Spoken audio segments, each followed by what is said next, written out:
Okay, so hi everyone and welcome to day 2. We're really excited to have this industry panel and get perspective from both Google and Amazon. So starting off with Sanjiv Kumar, who's VP of Google Research at New York, and he'll be telling us about rethinking machine learning for large foundation models. Thank you. Hello and good morning. I am actually working in the New York office of Google Research. If you don't know, some people probably don't know that there's a big research group in New York. So let me start first by thanking the organizers for inviting me here. It's a pleasure. It's also my first time at UCSD. Good to see the campus, CSD. So today I'm going to talk about rethinking machine learning for large foundation models. This area is getting very, very exciting.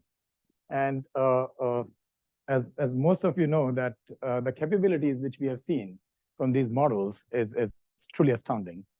It is something transformational. When your third grader starts talking about ChatGPT, then you know it is not business as usual. It's something different which is going on here. So machine learning is truly at an inflection point.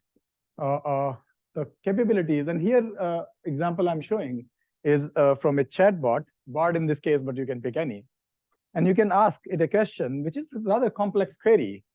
Write a letter from Mahatma Gandhi to his wife, advocating for electron to be US presidential candidate. Look at how complex this query is, right? And you give a few seconds and you get a response, which looks something like this. Very, very plausible. Gandhi had a very particular way of writing to his wife. It captures that, actually. And also it tries to connect properties of electrons with some of the qualities you want to see in president, right? So it is saying that it is unbiased, rational, devoid of ego, things which often plague human politics. It is also a particle which is constantly in motion, constantly learning and improving, evolving. So this is something very, very interesting, right? These kind of examples we don't see in probably training set somewhere, right? That's why this query was picked. So it is not like it is somehow memorizing and just bringing that information back and dumping it. So here's another example from the image world. And that's equally impressive. The query is also complex here. A king golden retriever sitting on a throne in a castle next to a bowl of tennis balls, wearing a crown, red and white, by Rembrandt. Rembrandt, again, had a very specific way of painting. And the kind of results which are here, this is amazing. I don't think many of the people who have worked in the field of machine learning for many, many years, decades, thought that in our lifetime we will see something like this. So this is something truly transformational which is going on here, right? So what is going on underneath? The most interesting part of these models is that they are able to compose information. Compose information from a variety of sources and bring them together in a seamless way, right? And that is something well beyond what we learned in classical machine learning. Classification, regression, density estimation. This is something much more than that, right? So that's why field is super exciting right now. And much of it actually has been ascribed to scale. When models became larger and larger, we started seeing these kind of properties popping up, right? Now, the size of models has been indeed growing very rapidly. And this is a history of large language models, or LLMs, as they're called. In 2017, transformer model came. 2018, first BERT model came, which was order 100 million, 200, 300 million parameters. And even that was considered big at the time, 300 million parameters. Over time, then GPT-2, T5, GPT-3, hundreds of billions of parameters. PaLM, which was released a year ago, is 500 billion. And GPT-4, we don't know the exact number, but it is expected to be in trillions, right? So this is something very, very big. The number of parameters are huge. And all of us know that there is a lot of study on scaling laws around these models, right? And those scaling laws are telling us something which, again, don't follow the rules of classical statistics. For example, as we increase the size of the model and data set is still moderate, they don't overfit. Okay, Occam's razor is gone through the window. Why? Why is it happening? What is the implicit regularization in this space? It's very, very interesting, actually. Another one, which is also very interesting, is that with the scale, what are we buying? in terms of fine-tuning. So people who are working in this area, they know that there are two phases typically. One is called pre-training of these foundation models, and one is fine-tuning, when you apply on multiple tasks. So what is happening is that as you increase the scale, the number of samples you need for in-context learning. So that means you don't train it on that. You just type it as XY pairs in prompt. You need very fewer and fewer samples as you increase the scale. This is, again, very, very awkward. Why? Why are these models able to have such low sample complexity? So these are the scaling laws. But what I'm going to talk today about is the cost. The scale doesn't come for free. There's a steep cost to pay for this scale. Training is very, very expensive. People who train these models, even 100 billion parameters can take months or thousands of accelerators, and these are expensive. Also, it is very difficult for places who don't have this kind of resources. How do they become part of this journey, right? So this is also a bigger question for research to be inclusive. Inference is also slow in these models. The examples I was showing, some of the image, for example, image generation examples, they can easily take minutes, right? These are expensive, and these are slow. The amount of data you need is also pretty huge. These models can easily take like trillions of tokens, right? They are still improving. They are still driving the loss down. So there is a huge opportunity, in my opinion, for researchers, people in this room, to rethink the entire ML stack. We have to ask questions. What is going on? We shouldn't become part of a journey of yet another prompt designing mechanism for me. No, that is not exciting. Exciting is ask hard questions. What is going on? What is happening? Are these models really building something which is a world model, right? So that means this model has learned what Rembrandt means, right? Or it is just some correlations we are spitting out. These are smart correlations we are learning. We don't know. We don't know the answer to this. Do we really need all these parameters? What are the architectural properties which are essential to get this performance? Are these models redundant anywhere? How do we exploit redundancies? What about training? Can we take the whole model and chunk it in pieces and train small pieces, and at the end just put them together? Some fine-tuning, some thin fine-tuning, right? That will cut down the training cost humongously if we can just do it, right? Same thing, inference. Adaptive inference is the concept where we vary the compute based on the hardness of the input. If the input is easy, don't apply these 500 billion parameter model. Do something else, right? What about transformers? Is that the final say in machine learning? That's it, we are done? Should move on, or can we rethink? Also, like data efficiency is again very, very important thing, because data is not growing at the same rate as the models are. So how can we train models by figuring out what is good data? So anyway, these are some of the questions. My goal was to touch upon, we will not go 9:18 it is. What is the time? 9:30 is my time? You got a timer right there. Oh, here?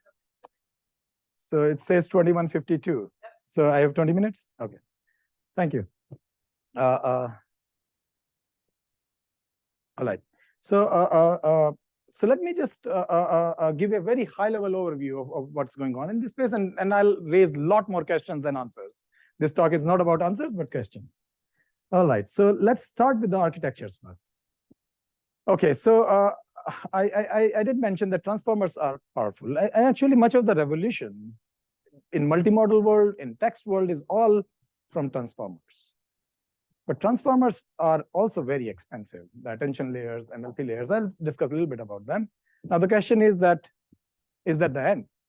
Can we do something about these models? These are expensive. Can we get the same functionality through some alternative architectures? And people are going back to good old RNNs, recurrent neural networks. These are state space models, linear neural systems. There is still a gap there. I think we need to explore something in between, where transformers are taking whole context, and RNN just take one single representation of entire context. So that, I think, is too much of a gap. So we should think a little bit more carefully how we can bridge that gap. But in today's talk, I'm going to focus on another part of architecture, and that is memory. So one problem with these models is that information, memory or information, and reasoning over that information is all munched together in parameters, right? So this is all sitting there. Facts, everything is sitting there in parameters. There is no way to separate these two things, right? And that is a very difficult thing. Only if we could separate memory, then hopefully we can make this backbone model much smaller, which will just fetch right information from these memory banks, and then do some sort of munging, some sort of reasoning on the top of it. It will also be very easy to modify or delete information. Somebody got married again with somebody else. Now what do we do? Retrain the entire model to get this new person's name? Or should I just change in this memory bank something, right? So retrieval augmented models is one way of doing it. It's a very preliminary attempt, and here's one of the architectures we were working on a couple of years ago, where given a query, you go through the stacks of transformers, but you also go through an external database, and you retrieve some relevant information, you encode that information, and then the transformers are attending to that information also. And you can show that for knowledge-seeking queries, you can actually improve the model significantly by this. And by the way, this has become not this particular architecture, there are more architectures in this space, but this area of retrieval augmented models has driven very big pieces of industry. This is called RAG, retrieval augmented generative AI. So this is a very big area which is coming into play. Okay, so going back to the memory, so there are a lot of open questions here. First thing is representation. How do I represent the memory? What is contained in these memory banks? Is it just some interpretable knowledge, like some facts which are stored, or is it some some latent parameters which are stored here, which I train while training the model? What is the granularity of the information contained in this? Should we have flat? Should we have hierarchical? Biological systems seem to be using hierarchical memory. We have short-term, long-term, episodic, all kinds of memories, which we are using all the time, right? How does this memory interact with the main model? That is another problem. We don't know really. And I would say that this is probably the holy grail of architectures in LLMs. If we can solve the problem of memory, I think we will see a transformational outcome in model architectures in the next few years. Okay, so let me go to another type of model architectures, which are based on what is known as conditional computations. So this conditional computation means simply when input comes, you don't touch. Yes. Yes. Yeah. That's correct. So it depends what you want to do in the retrieval augmented ones. Then typically this is external database of sorts. So you don't, because you are not keeping a latent parameterization of this, you don't have to. But typically the retrievers and the way the information is consumed in the main model, that is co-trained, right? So it's not the representation which you are co-training, but you are training the embeddings as well as the way it is consumed by the main model. But if you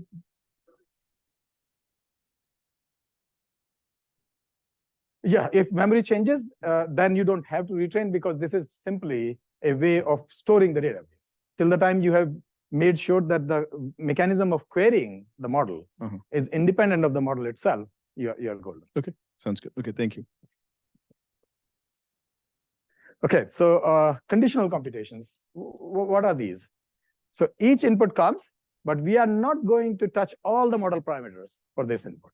So that is the conditional compute. And one common example is what is known as mixture of experts. Most of you have heard these models.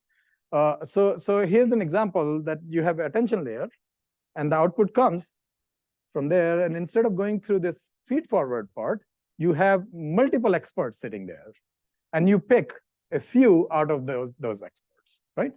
And then you do further processing. So that means you are only touching parameters of these few chosen ones for that input. That's what is a conditional compute. You mentioned the adaptive inference. So is this like this is not adaptive necessarily. Adaptive simply means that input is how hard the input is. So here, for example, given an input, let's say we are picking 2 in this case, right? For every input, we are going to pick 2 out of these 100 experts, right? So that compute is the same now for each one. Only thing is that we are not applying all the parameters to each input. Yeah. Any more questions? Does that make sense? What I was thinking, like for the adaptive depending on the hardness of the query, you can choose to pick more experts or less experts as well. Like you can make that. That's the part. Yeah, you can make it adaptive. Right. That's correct. Yeah. That's correct. But conditional compute itself doesn't mean adaptive. Right. You can make it adaptive. Yes. So of course, some of the biggest directions which are being explored right now is heterogeneous experts and experts beyond the MLP part. So if I go to attention, within attention, can I have experts of various kinds which are looking at context and trying to figure out where you want long context, small context, and so on. So that is still very, very open problem. Another architecture which we have been exploring is what is known as this alternating updates. Is also conditional compute. And the idea here is simple. So we go back to the input to the model, and these are the token embeddings. And let's say we make it twice the length. But then we don't use the full embedding in every layer. We only use half of it alternating, right? So compute hasn't changed, but then our capacity has increased. So that's why all these models where you can increase the model capacity, by the scaling laws, we gain something without actually paying the cost at the time of processing.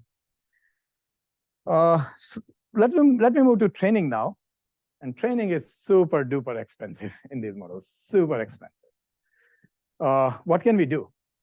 Is training expensive just because we have hundreds of billions of parameters? Is that the only reason? Well, it is not true. Billions of parameters were there even in mixture models. I know that many people here have looked at mixture models forever, and like Gaussian mixture models, for example. 20 years ago, we could do billions of parameters. You have, like, let's say, thousands of classes. Every class has hundreds of Gaussians in reasonable dimension space, full covariance matrix. You will have right there billion parameters or tens of billions of parameters. But we were never afraid. We could train them overnight on a desktop. Why? Because you are training these class conditionals independently. And if you are brave, then you will do some sort of fine-tuning at the end using MMD or so. Right? So it's very, very cheap. So it is not only about number of parameters. It is about how we are training them. We are doing joint training of all the parameters at the same time. Every gradient step is touching all the parameters in one go. So that's what is making these training mechanisms very expensive. So modular approaches are those which are looking at, can we chunk the model in some way, or can we grow the model in some way and then train? So this is one example of techniques which we recently developed is under gradual stacking umbrella. And the idea is very simple. So you take the original model, you just start by training first a small block, which is just 3 layers here. You train it. Then you attach another 3 layers and so on. You just keep growing, right? The idea is very simple. And you can actually show something theoretically also, that it is approximating few-shot learning behavior by doing this. And these models actually tend to do fairly reasonable. I mean, you can get like 1.5, 1.6x speed up. Training the first 3 layers. Mm-hmm. What is your why, or like the? Oh, so you are the always loss is always defined with respect to the next token prediction. I see. Okay, so you basically want to You predict just think them like for this the is next just token. the Yeah, model, I see. right? Okay, makes sense. So so this is interesting that we can go somewhere far. By the way, there are a lot of details in terms of how to make these methods consistent. Even theoretically, how do we make sure that they are unbiased, they're consistent, how the sampling is done. So I'm ignoring a lot of details here in most of these. Okay, so what is there anything else we can do? Well, there is another direction we are exploring, and that's called partial gradients. So now we are not growing the model. The model is as is. It's a big model. You had a question? Yeah, sorry. Previous slide. Yeah. So the loss is actually lower. You're doing.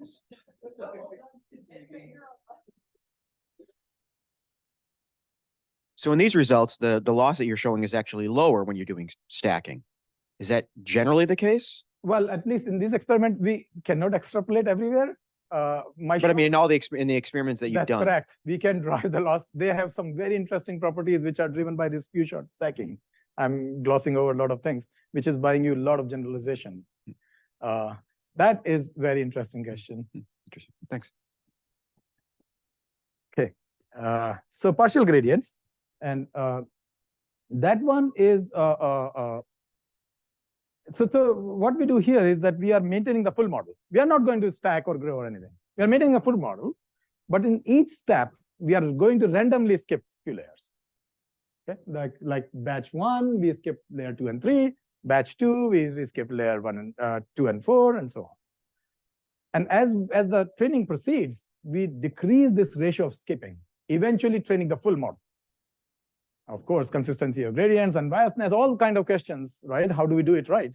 But if you do it right, then a lot of interesting results come out. You can actually show similar, again, the loss is lower in these cases. So there is an implicit regularization which is going on in these models, which we don't fully understand why it is happening, but that's one reason. Okay, so in terms of open questions, I would say that we have to invest a lot more into architecture-aware optimization. So right now we are applying our favorite atom, factor, whatever else your favorite is. But they assume that it's a black box loss function. They couldn't care less what the actual function is. But we know a lot about these architectures. We know a lot about symmetries in these models, parameter symmetries. So how do we make use of that to drive the optimization? And second thing is asynchronous. If we are looking for breaking the model into chunks, then we better do it asynchronously. And if we can do something like that, like in federated learning, right? You could just train, and then only once in a while we will exchange notes, right? Not very frequent communication. That I think will again do a lot towards driving the training cost down. Another question which commonly comes up is that right now we are committed to using one optimizer through the entire training run, right? This is how we do it typically. But if we look at the dynamics of training, then there are two distinct phases. One is something which is a rapid descent phase. And good luck beating SGD in that phase. There is nothing which you can do actually in that phase. Even vanilla SGD with the right momentum. But all the magic, that 90% magic is in this slow diffusion phase. That's where you are putting all the compute, right? The gradients are kind of low. The model hasn't converged. And it is still driving the generalization. Test loss is going down consistently, right? So can we actually switch optimizers or design the optimizers in such a way that we handle these two phases differently? And that's the concept of hybrid optimizers. Okay, so let's move to the adaptive compute. And this is basically the idea of varying the compute based on input hardness, right? By the way, biological systems have nailed this over millennia. That's what all of us are. You know, the amount of data which is coming to our eyes right now is humongous. If I were to pay attention to every single pixel, our brain will be on fire right there. But why? Because we are sending most of this data through very low-cost paths. We are ignoring most of it, right? So how? But right now in these models, doesn't matter. The president of the United States is Joe. I don't need 500 billion parameter model to tell me what the next token should be. But there is nothing in these models to stop. There's still like we just do full-blown forward pass. So how do we vary the compute based on the hardness? And one choice, is, of course, is good old friends cascades, right? A huge history of cascades everywhere. So the idea is that you have a sequence of models, smaller, larger, larger, and then you start with smaller model. You have some sort of confidence-based decision making, where you say like, oh, you are confident that you got it right or not? If not, go to the larger one, go to the larger one. You keep on doing that. And there's cascades. So in classification world, there's a lot of work in that. But the problem is that when you go to generative sequence models, it becomes a little tricky. Now, how do you really define how to measure confidence and so on? And that's where a lot of work has happened. How do you combine the per token posteriors? So that is very challenging. And these are some of different mechanisms of how you combine different kind of posteriors. Also, you want to train the models in such a way that it has very low deferral rate. That means you want to make sure that you send your inputs to your larger models as infrequently as you can, right? You don't want to do too much of deferral. And third problem here is the lack of monotonicity. On an average, larger models tend to do better than smaller ones, but that is not true per sample. For example, it is possible actually larger model does worse than a smaller model. Yes. So I'm interested in how you figure out like what is easy or hard, because even asking a model itself, right, it might not be well calibrated. Like it might not know that it's misperforming or it's not confident, but it might just say it is. So I guess I'm just curious what are some ideas that go into solving this problem? You're touching the right open questions in this area. This is correct. These are some of the open questions. Typically, calibration of the model and making sure that you have a reasonable confidence measure, right? That is one of the most difficult parts, right? That's why they are still challenging to use, right? But you're right that you need to have ways of calibrating the model very well. And there are procedures where people are, it's not a solved problem, of course. So here is, by the way, so the lack of monotonicity means that you can actually find a paradigm where you can do better than just giving everything to a larger model. So here, 100% deferral rate means large model is functioning. 0% means only everything is being done by a small model. And in between is the ratio, right? And if you see for one of the aggregate rules, then you can get actually much better results than just passing everything to larger model if you can differ correctly. All right, so I have, you showed me a slide of 5 minutes or 4 minutes. Okay, I'll stop when you say. All right, yes? Everything is test here. We don't talk about training. Although these models don't tend to overfit as much, it's not that bad, but yes. Okay, so another way of doing adaptive compute is this so-called early exit methods. Okay, so instead of going now through and through, for every token, you are going all the way up and then generating a token. This is typical autoregressive. You have seen X number of tokens, and for the next one, you just make a forward pass and create one token. But that's a lot of work to generate just one token. 500 billion parameters, lot of compute to generate one token. It's almost a matter of shame, actually, for us, that we cannot predict further. We cannot look further in the space. And that's what I'll talk a little bit about that, like how we can do this, if I have time, this beyond autoregressive decoding. But early exit methods, they say that, okay, we'll start from beginning, and whenever we become confident enough, okay, that is a tricky part. How do we say confident enough? We'll just exit, right? Now, the idea is very simple. It should work, right? I'm done. I'm not going 100 layers. I'm going to exit. And by the way, this plot shows that it is possible to exit quite a lot of times early enough. It's like, look, 40% of the times you are exiting after first layer in this particular case. So, okay, so this is very easy, but there is a catch. And catch is, and I'll put the question here. So suppose you have a 100-layer model and you have a 10-layer model. What is the behavior of 10th layer in these two models? And you have trained them, by right? What is the behavior? Well, in 10-layer model, you're done even separating the space. You're just fitting the softmax, the final softmax classifier, linear classifier there.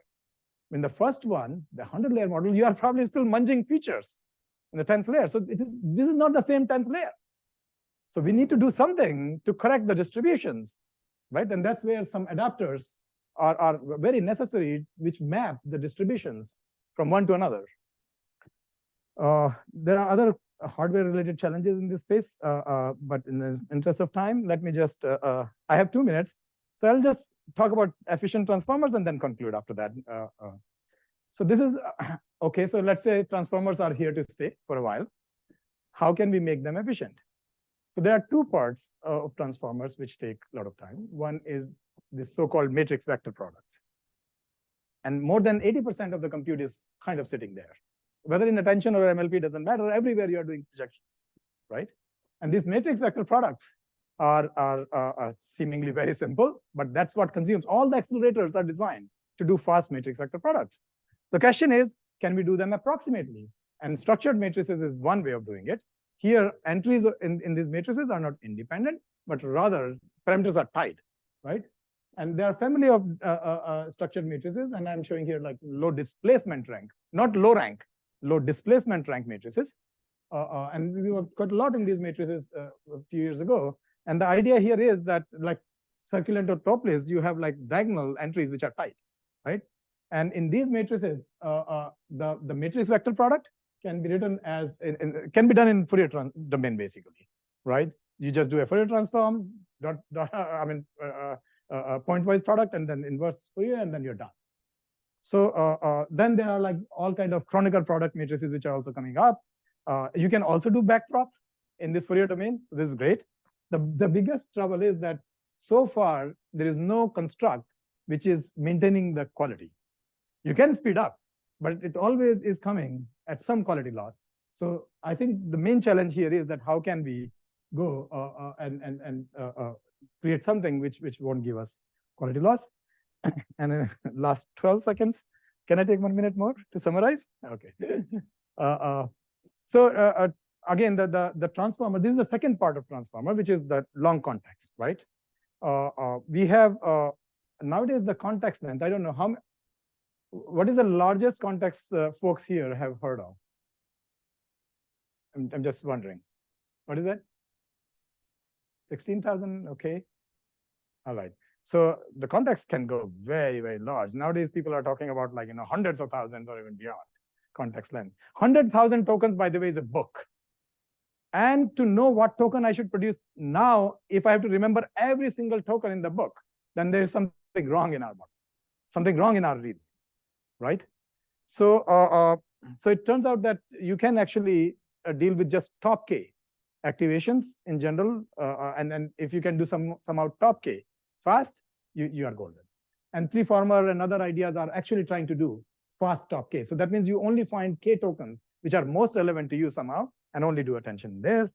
There are other things like hierarchical contexts which are important, but in the interest of time, I'll just skip a few of these and then go to the conclusion. So I think these are super exciting times in machine learning. In my opinion, this is something, it's a new era of machine learning.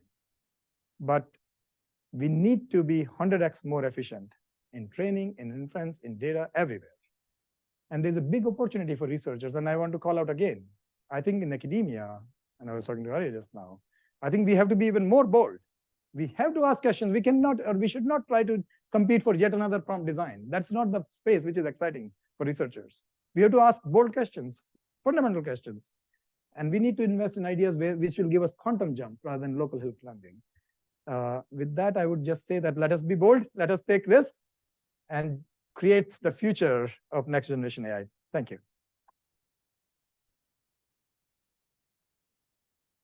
Well, thank you for that excellent talk. We have time for one quick question while Mutu sets up.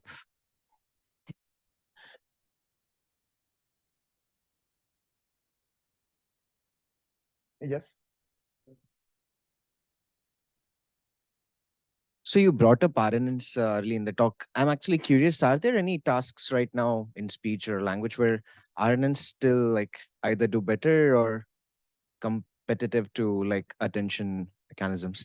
And like in the last slide of your talk where you were talking about, okay, the top K tokens, like is there work on like connecting ideas related to like Markov chains or just RNNs and like mixing Sorry, them I'll miss the last part of your like Markov chains? Markov like, chains. like using them somehow in like alongside attention I mean, the mechanisms state too. space models. So I think you have asked a few questions here in this space, but let me start with this Markov chain thing. So RNNs, first of all, are not used as much anywhere in real systems anymore because transformers are showing uniformly better results. Even at increased cost, they are taking the attention is all you need kind of framework where they are really looking at all the context. But state space models in last couple of years, right, which is again a type of RNNs, they are coming into play. But I don't think we are there in terms of showing that large context can be captured well. So the problem with RNN is that you maintain a kind of state, right? So you forget all the attention of the past, and you are only maintaining one state, and you are only going to attend to that. And that is very restrictive because that is some sort of exponential moving average of the past. And that is lossy. So, but this is a great direction to think of. Like, how can we design something which is in between somewhere? We don't need every token of the past, but we cannot live with just one representation either. Something in between. Yes. Performance as well. So one thing. So so you mentioned that this structured matrices, like Yes. I think that's a lot. That's actually too much structure somehow, the total age matrix or something. But you can probably get something like a sparse random matrix where the matrix multiplication would be fast.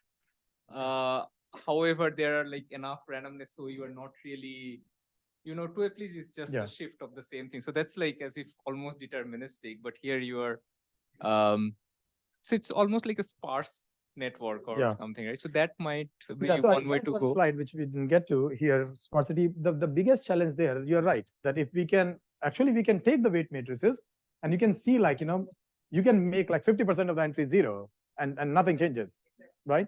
But the problem is that on current hardware, there is no way to utilize unstructured sparsity. Unless you are like 1% non-zeros, there is nothing to gain by making compute-wise, the way matrix vector products are designed. That is the biggest trouble. So you need structured. Even sparsity needs to be structured, like 2 out of 4. What? Also, one of them commented Okay. since they are setting up here. I thought that I'll be happy to talk after the. Yes.